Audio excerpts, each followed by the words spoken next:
자, 오늘은 요한복음 1장 43절부터 51절의 본문을 가지고 부르심의 결과 더 큰 일을 보게 될 것입니다 라는 주제로 하나님의 말씀을 강론하겠습니다. 우리 제목을 함께 선포합니다. 시작. 더 결과 더 큰 일을 보게 될 것입니다. 여러분들에게 있어서 더 큰 일, 여러분의 가문에 있어서 더 큰 일, 우리 세종명성교회 무궁한 역사 위에 더 큰 일, 이 땅 한반도 이 민족의 역사 위에 더 큰 일을 여러분이 주인공으로 목도하시고 경험하시기를 간절히 소망하고 축복합니다. 사랑하는 교우 여러분, 여러분 첫 것은 다 소중하잖아요. 첫 물질, 첫 생명 다 주의 것이라고 말씀하셨습니다. 사랑하는 교우 여러분, 여러분들은 처음으로 주님을 만났을 때에 살아계신 주님이 여러분의 영혼을 찾아와서 여러분의 인생과 여러분의 영혼과 여러분의 목소리, 육성을 통해서 주님이 그리스도라고 고백하게 하셨던 그 순간을 여러분 기억하십니까? 언제, 어디서, 어떻게 그 경험을 하셨습니까? 저에게도 그런 경험이 있습니다. 모든 것 다 첫 것이 중요하잖아요. 첫사랑 사람들이 잊지 못하잖아요. 저는 첫사랑밖에 없습니다. 처음 만난 자매와 결혼했기 때문에. 그래서 그 처음 만났던 날이 기억납니다. 그리고 처음 학교에 갔던 날도 기억하고요. 처음 사회생활을 시작했던 날도 기억하고요. 또 처음 예배자로 또 목회자로 예배를 인도했을 때의 그 두렵고 설레이고 떨렸던 은혜의 마음도 기억합니다. 여러분도 기억하시죠? 여러분의 배우자를 처음 만났을 때 나는 기억 안 납니다. 그런 분 없으실 것 같아요. 여러분의 자녀를 처음 만났을 때 그날의 기쁨도 기억이 나지 않습니까? 그러나 모든 첫 만남 중에서 가장 은혜롭고 또 영광을 받아야 되는 그 만남은 여러분이 주님을 만난 그 순간임을 저는 믿어 의심치 않습니다. 오늘 본문은요, 요한복음 1장은요, 예수님께서 당신의 사랑하는 제자들 백성들을 찾아오셨고 그들에게 그들로 하여금 예수의 그리스도 되심을 고백하게 하는 역사적인 첫 만남의 순간을 기억하고 기념토록 우리에게 전해주고 있습니다. 오늘 이 본문의 말씀을 통해서 여러분의 삶에 살아계신 하나님이 증거되어지는 귀한 은혜가 있기를 주님의 이름으로 축복합니다. 먼저 본문의 배경을 좀 설명드리겠습니다. 여러분, 예수님은 몇 명의 직접 제자를 두셨습니까? 12분을 두셨죠. 12분의 제자를 처음 두시고 전 세계 열방에 복음이 퍼져서 우리가 오늘 모두가 다 주님의 제자가 되어졌습니다. 사도 마태는 증언하기를 예수님의 12제자의 이름을 정확하게 기록하고 있습니다. 12사도의 이름은 이러하니 베드로라고 하는 시몬을 비롯하여 그의 형제 안드레, 세베대의 아들 야고보와 그의 형제 요한, 빌립과 바돌로메, 도마와 세리 마테, 알페오의 아들 야고보와 다데오, 가나나인 시몬과 및 가룟 유다 곧 예수를 판자라. 여러분, 이 예수님의 12제자 가운데 안타깝게도 예수님을 배신하고 예수님을 죽음의 길로 몸은 그런 악한 자도 있습니다만, 나머지 모든 사도들은 복음 들고, 우리 조금 전에 여선교회 회원들이 찬양한 것처럼 복음 들고 생명의 진리를 들고 전 세계 열방을 향하여 나아갔습니다. 조금 전에 알려드린 여러분이 읽었던 12명의 제자들 가운데 여러분 적어도 5분의 제자가 요한복음 1장을 통해서 예수님을 만나게 되어졌습니다. 베드로, 안드레, 이 두 분은 형제지간입니다. 야고보와 그의 형제도 그들도 부모님이 같은 형제지간입니다. 베드로, 안드레가 요한복음 1장을 통해서 예수님을 만났습니다. 그리고 오늘 본문의 주인공들인 빌립과 바돌로메는 또 예수님을 만났어요. 그리고 녹색으로 칠해진 야고보와 그의 형제 중에 이름을 정확히 알 수 없으나 적어도 그 중에 한 명, 그러니 예수님의 12제자 중에서 무려 5명의 제자가 요한복음 1장의 역사를 통해서 그들이 주님의 제자로 부르심을 받았다는 것이죠. 사랑하는 교우 여러분, 예수님은 만왕의 왕이시고 이 온 우주 만물의 주권자가 되심을 믿으십니까? 여러분의 인생의 주인이시고 이 예배를 받으시는 분도 우리 예수님 한 분임을 믿으시기 바랍니다. 여러분, 그 예수님이 낮고 천한 이 땅에 찾아오셨습니다. 그리고 여러분을 찾아오셔서 예수님이 여러분 인생의 영원한 왕이 되시고 구원자가 되심을 알려주셨습니다. 우리는 그 은혜에 감사함으로 표현하며 이 시간 주님을 예배하는 것입니다. 사랑하는 교회 여러분, 이 시간 여러분들이 그저 그런 시간이 아닙니다. 하나님이 여러분의 인생을 주목하시고 이 예배를 받아주실 줄로 믿습니다. 여러분, 예수님은요, 온 우주 만물의 최강 유일한 왕, 또 전능자이심에도 불구하고 이 낮고 천한 땅에 오셔서 세리들을 만나주셨고 창기들을 만나주셨습니다. 세리는 여러분, 예수님의 아까 읽었던 예수님의 12제자 가운데 세리 직업을 가졌던 마태라는 사람이 있습니다. 지금으로 따지면 국세청 공무원입니다. 여러분, 그러나 지금 누가 국세청 공무원을 무시하는 분이 있겠습니까? 세금 절세하는 방법이 있으면 가가지고 우리가 자문을 구할지언정 여러분, 그들을 무시하는 사람 없을 것입니다. 그러나 예수님의 이 사역하던 2000년 전 히브리 율법 사회에서는 세리들은요, 인간 취급을 받지 못한 사람들이었습니다. 또 몸을 파는 창기들도 정말 함께 할 수 없는, 함께 호흡할 수 없는 그런 존재들로 멸시를 받던 사람이었습니다. 그러나 주님은 그들을 위해서 이 땅에 오셨음을 믿으시기 바랍니다. 그들을 찾아가셔서 그들과 함께 더불어 밥을 먹고 음식을 나누며 잠도 주무시고 삶을 나누시며 그들의 그때 당시 모든 이들로부터 손가락질 받던 그들에게 복음의 역사가 나타날 수 있도록 예수의 그리스도 되심이 그들의 인생을 통해서 증거되고 예배되어질 수 있도록 주님은 찾아오셨음을 믿으시기 바랍니다. 그런데 그 당시 사회 주류 세력들이 있습니다.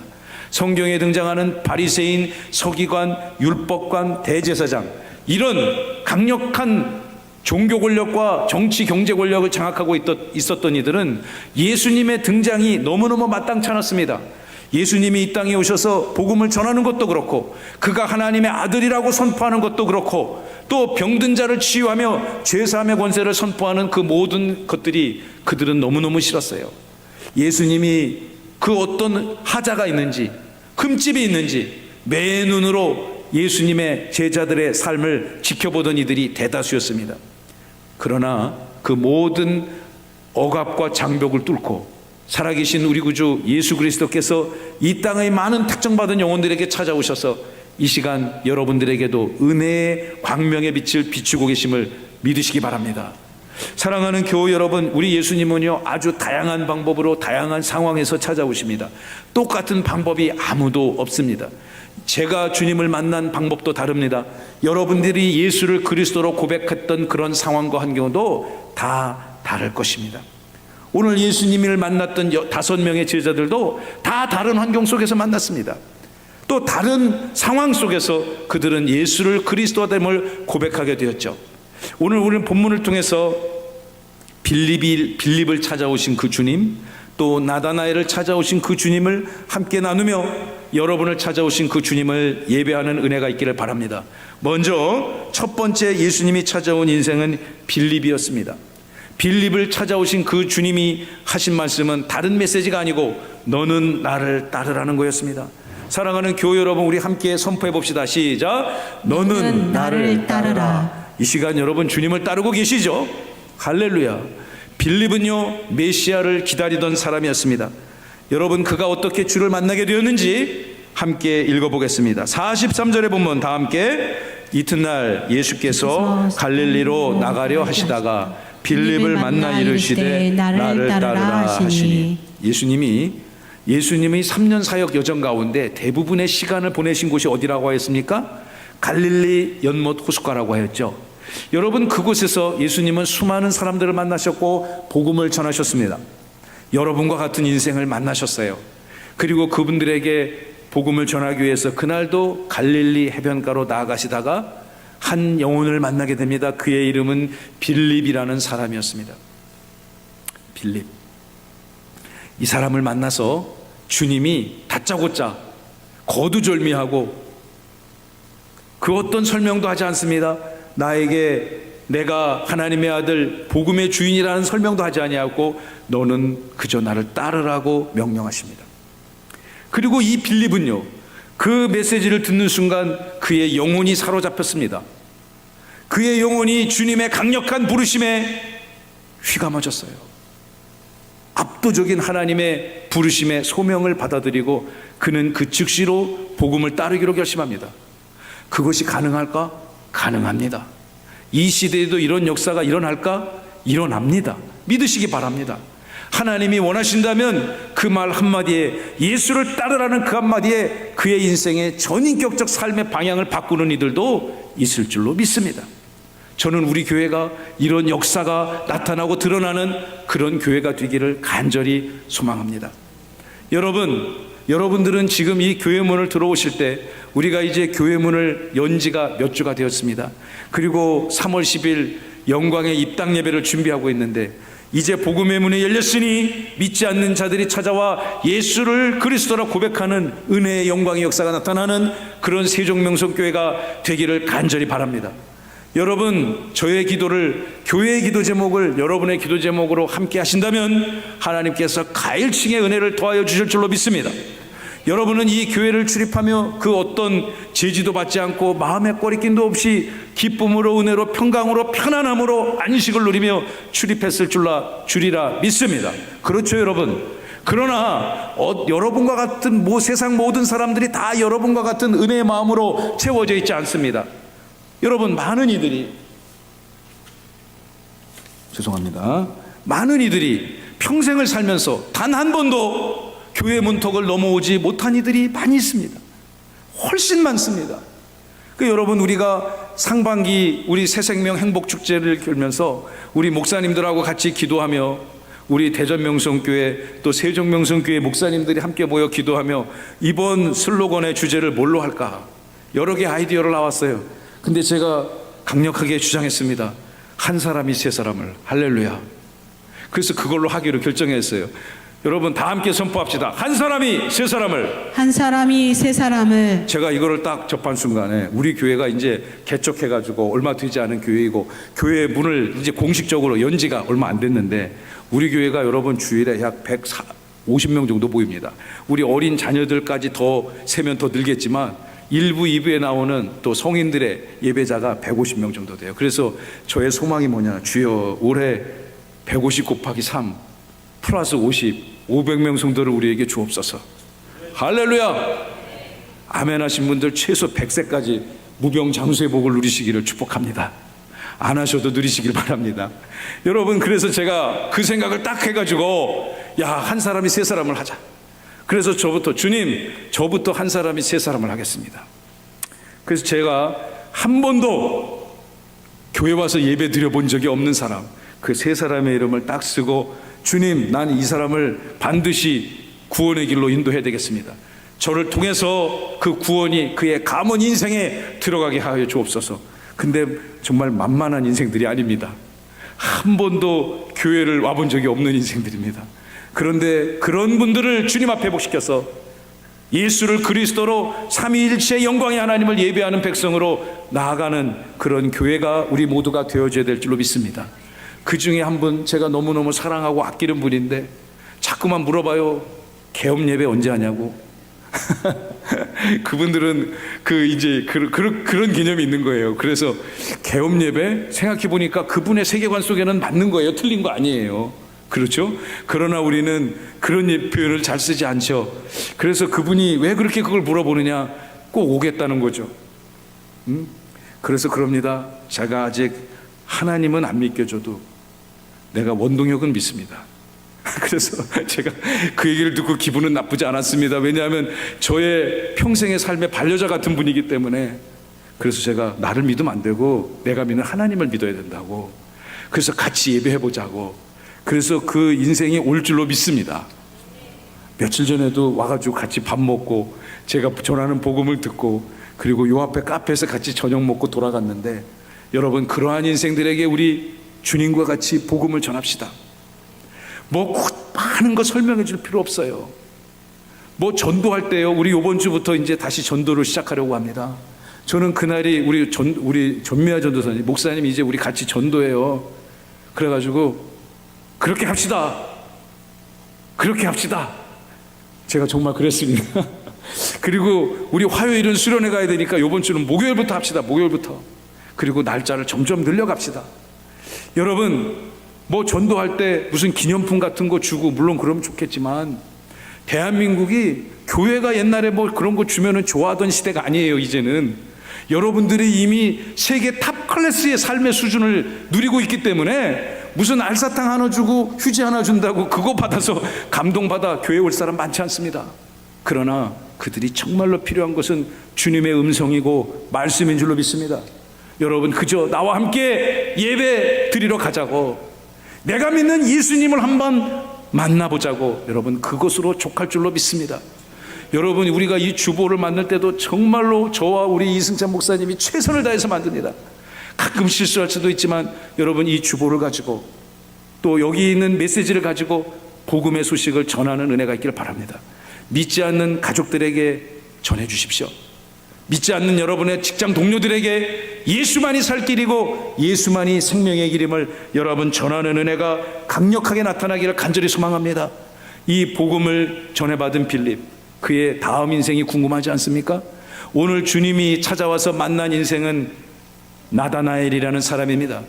나다나엘을 만나주신 그 예수님, 그 예수님은 나다나엘을 통해서 너는 참 이스라엘 사람이라고 아낌없는 칭찬을 베풀어 주셨습니다. 요즘 우리식으로 표현한다면 당신은 참으로 존경받는 하나님의 자녀입니다, 이런 얘기입니다. 우리 다 함께 선포해 볼까요? 너는 참 이스라엘 사람이다. 너는 참 이스라엘 사람이다. 그런 칭찬받는 저와 여러분 다 되시기를 간절히 소망합니다. 여러분, 빌립은요, 그 즉시로 자기의 절친 베프를 찾아갑니다. 베스트 프렌드를 찾아갑니다. 오늘 본문 44절을 보시면 이 사람들의 관계가 설명됩니다. 44절 다 함께 시작.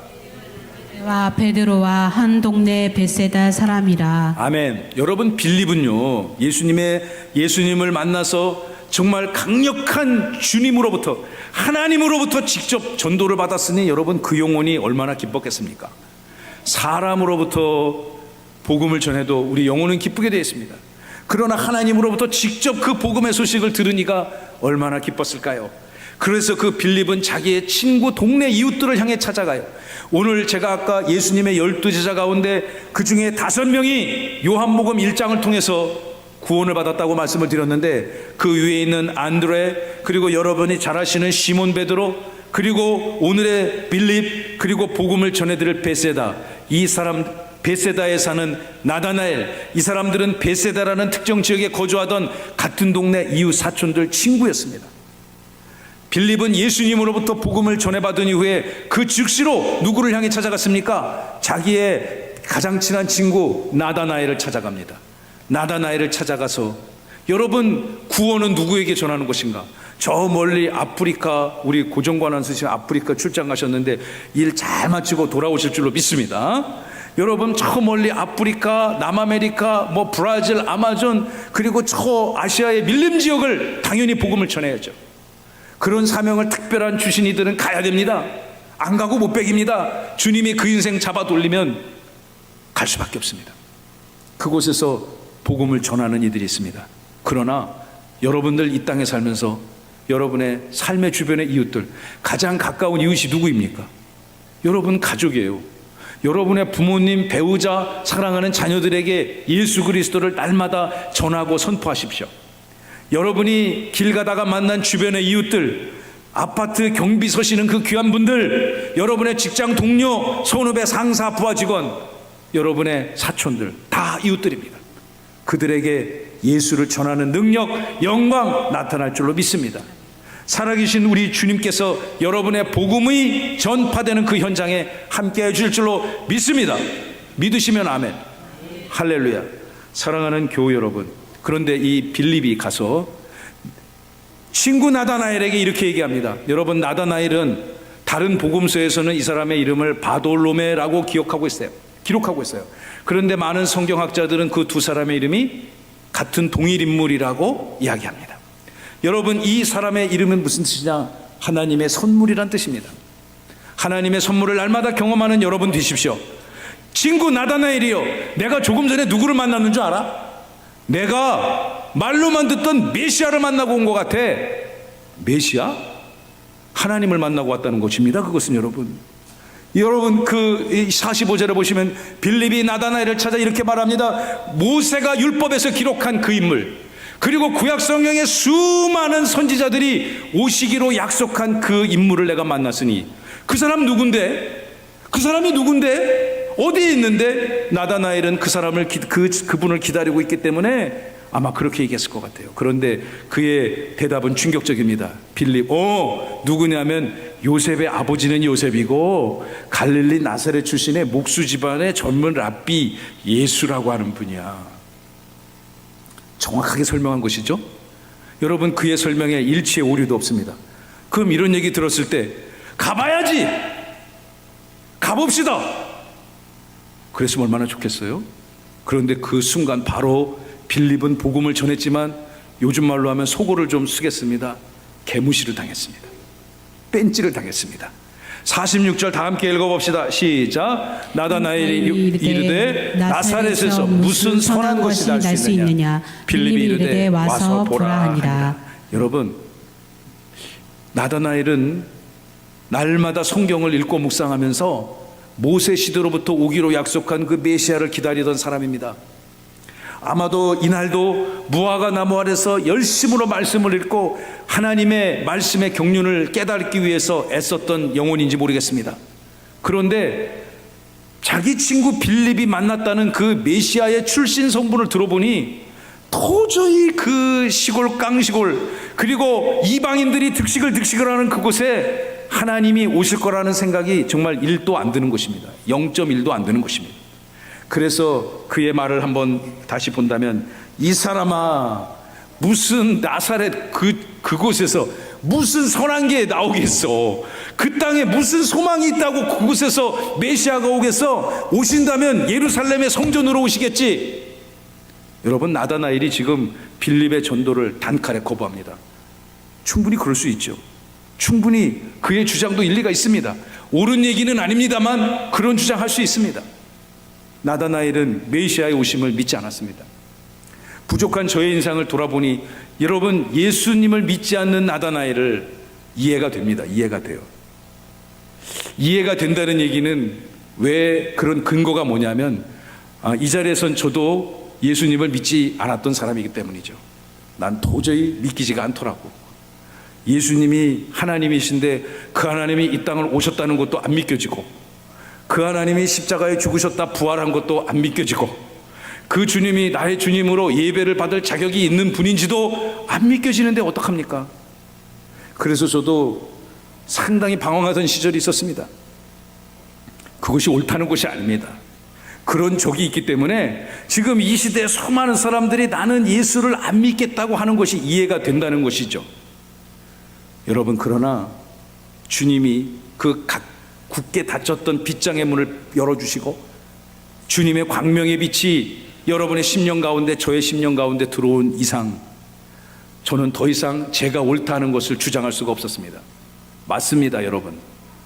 옛날에 어떤 대통령이 그랬잖아요. 맞습니다, 맞고요. 여러분, 예수님은 여러분의 주님이 맞습니다. 여러분, 빌립과 나다나엘이 만났던 그 주님은 여러분의 예배를 받으시기에 조금도 부족함이 없으신 광명과 생명과 진리의 그 주님이심을 믿으시기 바랍니다. 저도 안 믿겨졌는데 믿겨지더구만요.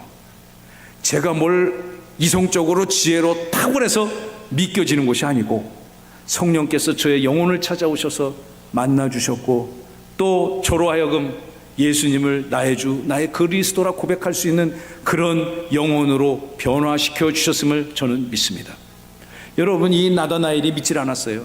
왜냐하면 나다나엘의 세계관과 신앙관의 입장에서 봤을 때는 도저히 그 영광의 하나님이, 메시아가 그 깡시골 하나님이 주목하지, 이스라엘 사회가 주목하지 않는 그 낮고 천한 땅에 오실 이유가 없다고 생각했습니다. 이 사람아, 무슨 말이 되는 소리를 해야지, 무슨 그리스도가 거기 와, 애끼 이 사람아, 거절했습니다. 그런데 우리의 빌립을 보십시오. 우리 다시 우리 46절의 본문을 우리 집중해서, 제가 본문의 배경을 설명드렸으니 한번 같이 읽어봅시다. 시작. 나다나엘이 이르되 나사렛에서 무슨 선한 것이 날 수 있느냐. 빌립이 이르되 와서 보라 하니라. 아멘. 그는 여러분이 예수님의 복음을 전할 때 모든 이들이 두 팔 불며 주의 영광을 찬양하면 얼마나 좋겠습니까? 그러나 여러분이 경험해 봤어서 잘 아시겠지만 그렇지 않을 가능성이 훨씬 큽니다. 그러나 낭망하거나 실망하거나 좌절할 필요가 없습니다. 우리의 전도자 빌립을 보십시오. 주님을 만나고 나니 그 사람이 듣든 듣지 않든 믿든 믿지 않든 가서 보자니까 이 친구야. 그의 친구를 다시 한번 권면하기 시작합니다. 와서 보라. 여러분, 백문이 불여일견이라는 말이 있잖아요. 우리 지난주에 히브리서 말씀을 읽었듯이 우리들의 삶을 통해서 주님의 살아계심이 증거되어지기를 간절히 바랍니다. 여러분, 와서 보라. 여러분, 우리 성도들 한번 와서 보라고 같이 권합시다. 여러분의 사랑하는 부모님, 사랑하는 가족들 와서 예배를 드려보자고 여러분 한번 권해보시기 바랍니다. 여러분, 우리 교회 정말 최선을 다해서 잘 지었습니다. 우리 이 교회의 설립 목사이시고 저의 스승이신 이경선 목사님이 보통 분이 아닙니다. 여러분 곧 만나시게 될 것이지만, 여러분 그분은 탁월한 목회자이기도 하고 북대전에 그 영적인 불모지에 교회를 개척해가지고 가장 부흥한 교회를 성장시켰습니다. 저도 신혼여행 갔다 와서 정말 그 다음 주에 만나서 주의 그 직분자의 길로 들어서게 됐거든요. 여러분, 근데 그분이 또 탁월한 건축가이기도 합니다. 목회자이기 전에 탁월한 건축가였어요. 그래서 이 모든 곳곳을 다 그분 머리에서 설계 도면이 나왔습니다. 그리고 설계사가 그것을 구현해 줬죠. 여러분, 세종에 이 교회를 우리가 오픈했습니다. 그리고 이 땅에 복음의 문을 우린 열기 시작했습니다. 여러분, 이 교회 엄청나게 좋은 교회임을 믿으시기 바랍니다. 여러분이 들어보셔서 아시겠지만 우리는 바른 복음, 바른 진리, 하나님의 말씀, 인간이 듣기에 좋은 소리가 아니고 이 시대를 깨우는 하나님의 말씀을 전하고자 애쓰는 교회입니다. 저는 그런 교회가 하나님의 복이 임한다고 생각합니다. 여러분, 이 교회를 전하십시오. 여러분, 이 교회를 통해서 주의 복음을 만나자고 이곳이 축복의 통로, 은혜의 통로가 되기를 여러분의 이웃들에게 권하시기 바랍니다. 저는 감히 이렇게 말씀드립니다. 여러분이 부끄럽지 않게 권할 정도로 이 교회는 상당히 좋은 교회입니다. 제가 30년 가까이 이 교회를, 대전명성교회를 섬기며 봐왔기 때문에 잘 압니다. 여러분이 부끄럽지 아니하고 주의 복음을 전할 때 주께서 여러분의 삶을 크게 위로하시고 축복하여 주시리라 믿습니다. 사랑하는 교회 여러분, 이제 나다나엘은 어떻게 됐을까요? 그런데요, 여러분, 우리가 사기꾼 말은 잘 안 들어도 복음 전도자의 말은 잘 들어야 됩니다. 자기의 신념으로 옳다 생각하고 예수가 절대 그 나사렛 출신의 그 목수 출신의 예수가 그리스도 메시아가 될 수 없다고 생각하고 거절하지 아니하고 그의 친구 손을 붙들고 예수 앞에 나아갑니다. 예수님은 그를 부르시고 기다리고 계시는 거죠. 저 멀리서 빌립과 나다나엘이 함께 걸어옵니다. 그 모습을 바라보며 주님이 그를 칭찬하기 시작합니다. 그는 참 이스라엘 사람이고 그 마음에 그 어떤 간사함도 없다는 것이죠. 이 얘기를 들으니 나다나엘이 너무나 놀랐어요. 그래서 이렇게 얘기합니다. 나다나엘은 주님, 아니 선생님, 랍비여, 선생님 저를 아십니까? 저는 처음 주님을 보는데 어떻게 저를 칭찬하십니까? 여러분 한 번도 보지 못한 사람이 갑자기 다짜고짜 여러분 막 칭찬하고 찬양하고 존경하고 그런다면 여러분 당황스럽지 않겠습니까? 그 모든 사람이 메시아라고 주장하는 믿는 그분이 자기 앞에서 그의 인생을 축하합니다. 그러자 주님이 이렇게 말씀하시죠. 너가 무화과 나무 아래서 있을 때부터 나는 이미 너를 주목하고 있었다는 것입니다. 사랑하고 친애하고 존경하는 성도 여러분, 여러분의 인생이 그저 그런 인생이 아닙니다. 여러분의 인생은요, 복된 인생입니다. 할렐루야. 여러분의 인생은요, 주님이 주목하는 인생들입니다. 저희 집에 아이가 셋이 있습니다. 큰 아이는 이제 꽤 커가지고 이제 사회에 진출했는데 그 아이가 이 자리에서 지금 예배하고 있습니다. 그 초등학교 처음 입학을 했는데 그 체육대회 날이었어요. 그래서 제 아내가 오늘은 점심시간 때 여기 와서 밥 먹으라고 같이 좀 시간을 보내자고. 그래서 제가 점심시간 때 왔습니다. 그땐 제가 사회생활을 하고 있었으니까요. 그때 아이들이 점심시간 때 오니까 그 아이들이 그냥 막 점심시간에 막 친구들끼리 노느냐고 그 운동장이 굉장히 혼잡한데 제가 그 학교 종문을 들고 딱 들어온 순간에 저는 솔직히 제 딸만 보이더라고요. 물론 착각이죠. 저를 가장 많이 닮은 제 아이만 딱 보여요. 마치 다른 아이들은 그 아이들을 위해 존재하는 것 같은 심한 착각에 빠지게 돼요. 여러분 다 경험해 보셨으리라 믿습니다. 여러분의 자녀들이요, 특별합니다. 그렇지 않습니까? 여러분의 자녀들은 존귀합니다. 여러분의 손자, 손녀들 너무 존귀한 자녀들 아닙니까? 아이들이 학교에서, 교회에서 앞에 나와서 무대에 섰을 때 다른 아이들도 보이지만 우선적으로 여러분과 삶을 같이 하고 공유하는 그 아이들이 보이게 되어 있어요. 특별한 관계란 얘기죠. 여러분, 우리 하나님께서, 우리 구주 예수 그리스도께서 오늘 이 시간에도 여러분을 특별한 은혜로 주목하고 계신다는 것, 여러분의 인생이 그저 그런 인생이 아니라는 것, 충분한 영적 정체성을 가지셨으면 좋겠어요. 할렐루야. 사랑하는 교회 여러분, 이 나다나엘이 주님을 만난 그 순간에 자기가 옳다 생각했던 것들이 송두리째 사라져 버립니다. 여러분, 저는 약과입니다. 바울을 예로 들어볼까요? 여러분이 잘 아는 바울 있지 않습니까? 사도 바울. 그분이 얼마나 대단한 사람입니까? 신약 성경의 절반을 그분의 수고로 지필이 되어졌습니다. 물론 성령의 영감을 받아 기록된 하나님의 말씀인 줄로 믿습니다. 여러분, 그 위대한 일에 쓰임을 받았으니 그가 얼마나 축복된 삶과 사역을 살았겠습니까? 그런데 이 전 세계 열방을 향하여 기독교 사상을 전파하고 그리스도를 전파했던 그 위대한 사도, 여러분, 그의 전력을 알면 충격적입니다. 예수 믿는 여러분과 같은 사람을 때려잡던 사람들입니다. 여러분과 같이 예수 믿는 공동체가 이렇게 있다면 어떻게 해서든지 색출하고 격리시켜서 히브리 율법 사회로부터 그들을 제거하는 것이 하나님의 영광을 올려드리는 거라고 생각했어요. 그런데 그가 옳습니까? 틀립니까? 완전히 틀립니다. 항상 자기 생각이 옳지 않다는 것을 우리는 알아야 됩니다. 온전히 옳고 영원히 옳고 전혀 오류가 없는 것은 살아계신 하나님의 말씀, 우리 구주 예수 그리스도의 진리만이 그렇다는 것을 여러분 믿으시기 바랍니다. 사랑하는 교회 여러분, 이 나다나엘이 어떻게 나를 아시느냐? 주님 앞에 물어봤을 때 나는 너가 이미 이곳으로 오기 전부터 너를 주목하고 있었노라 말씀하고 계시는 거죠.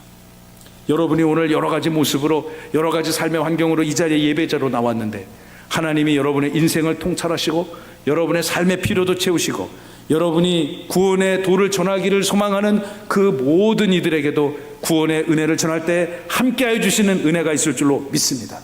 마지막으로 이 사람들은 어떻게 됐을까요? 여러분, 이 사람들은 주님의 위대하신 일들을 경험케 될 것입니다.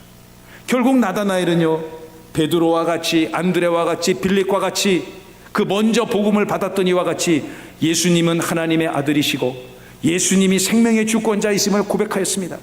그 고백이 얼마나 귀한 고백입니까? 여러분의 고백이 될 줄로 믿습니다. 여러분, 이 50절의 본문을 같이 읽겠습니다. 다 함께 시작. 예수께서 대답하여 이르시되 내가 너를 무화과 나무 아래에서 보았다 함으로 믿느냐? 이보다 더 큰 일을 보리라. 아멘. 이보다 더 큰 일을 보리라. 이보다 더 큰 일을 보리라. 여러분이 기대하는 큰 일이 무엇입니까? 여러분 인생에 큰 일이 펼쳐지기를 바랍니다. 이 세종명성교회를 통한 하나님의 위대한 복음의 역사가 크고도 넓고 광대하게 온 땅의 열방을 향하여 펼쳐지리라 믿습니다. 여러분, 저는 이 세계 지도를 놓고 펼쳐볼 때마다 정말 너무너무 주의 은혜 앞에 감사하지 않을 수가 없습니다. 대한민국, 여러분 머릿속에 상상을 해보세요. 이 큰 유라시아 대륙 큰 땅덩어리에 동쪽 맨 끝에 붙어있는 작은 나라입니다. 그 나라를 보고서 그 어떤 민족과 열방의 민족과 나라들이 이 나라에 주목을 하겠습니까? 세계 수많은 대제국을 형성했던 나라가 이 나라에 주목을 하겠습니까? 그러나 이 땅을 주목한 분이 계십니다. 그분은 하나님이십니다. 우리의 의지와 능력과 노력과 공헌에 관계없이 하나님은 이 동방을 복음화시키는 위대한 역사를 이 민족 한반도를 통해 이루어가기로 작정하셨습니다. 할렐루야. 그것도 이 절반이 잘려진 이 남쪽에서.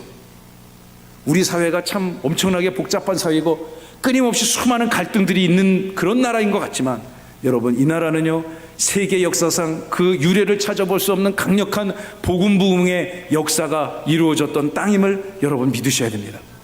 100년 전 이 땅 한반도에 불어닥쳤던 위대한 복음의 역사가 2024년 이 땅의 모든 건강한 기독교회들의 예배를 통해서, 그리고 여러분들의 삶을 통해서 우리 함께 세워주신 세종 명성교회를 통해서 이루어가기를 저는 간절히 바랍니다. 그 역사의 중심에 여러분이 있어야죠. 복음이 이 땅에 들어와서 이 나라 이 민족이 어떻게 되어졌습니까? 여러분, 안타깝게도 우리가 지금은 전 세계에서 가장 잘 사는 나라가 됐어요. 동의하십니까? 여러분들이 지금 누리고 있는 2023년 대한민국 세종특별자치시에서 누리고 있는 이러한 삶의 수준을 누리고 있는 나라가 몇 개 안 돼요. 손가락으로 꼽아요. 제가 보기엔 없어요. 가장 우리보다 더 좋은 삶을 누린다고 하는 나라가 어느 나라, 미국 아니겠어요? 그런데 거기는 아직도 아무 데서나 총 막 쏘는 나라예요. 그 문제를 해결 못했잖아요. 그러나 여기는 치안도 잡혀 있고, 물론 저 북쪽 땅에 핵 갖고 장난치는 악한 자들이 있습니다만, 여러분, 이 땅을 통해서 복음으로 바꿔주신 하나님이 이 땅을 전 세계에서 가장 위대하고 그 무시받던 나사렛이, 대한민국을 이제 무시하는 나라 민족 거의 없습니다. 대한민국에서 왔다고 그러면 다시 뜨고 쳐다보지, 멸시하고 무시하는 민족 열방 없습니다. 여러분, 그것이 어디에서 시작된 것입니까? 이 민족 80년 전에는 전 세계에서 제일로 못 살던 나라입니다. 저의 주장이 아닙니다. 유엔의 보고서에 그것이 써있더구만요. 그러나 지금은 전 세계 열방의 민족들에게 복음을 전하는 민족이 되어졌습니다. 그 큰 일을 이루신 주님을 찬양합니다. 여러분의 인생과 삶을 통해서도 그 주님은 그 위대한 역사를 이루어 가시리라 믿습니다. 여러분의 인생을 통해서 주님이 어떤 일을 하시길 기대하십니까? 여러분의 가문, 여러분의 후손들을 통해서 우리 하나님께서 어떤 일을 하시기를 기대하십니까? 여러분의 기대보다도 월등히 더 크고 더 광대하신 주님의 영광이 여러분의 살 위에 펼쳐지리라 믿어 의심치 않습니다. 우리 교회가 또 그 역사를 감당해야 되지 않겠습니까? 시대의 존경을 받는 그런 교회가 되기를 저는 원합니다. 많은 이들이 교회를 공격합니다. 교회의 부족한 점을 공격합니다. 물론 교회가 부족해요. 여러분, 완전히 완전한 곳은 하나님의 나라 천국인 줄로 믿습니다. 그러나 이 교회가 이 시대를 위해서 감당해야 될 사명이 있습니다. 이 교회는요, 여러분, 이곳에서 천국을 경험하는 곳입니다. 부족한 이 땅에 살아가는 하나님의 백성들이 모여서 하나님의 나라를 경험하게 하는 곳입니다. 여러분의 가족들을 그 경험의 세계로 인도하십시오. 여러분의 사랑하는 이웃들을 복음의 진리의 빛으로 인도하십시오. 우리 교회가 그런 교회가 돼야 됩니다. 그래서 시대 앞에 손가락질 받는 그런 교회가 아니고, 저 교회 때문에 세종이 산다, 저 교회에 다니는 성도들 때문에 이 나라가 복이 있다, 그런 얘기를 저는 듣고 싶습니다. 그래서 이 땅에 하나님이 살아계심을, 여러분의 인생과 가정 가문을 통해서 하나님이 영광 받으시고 이 교회를 찾아와 예배하는 모든 주의 종들은 행복하시기를 주님의 이름으로 축원하고 축복합니다.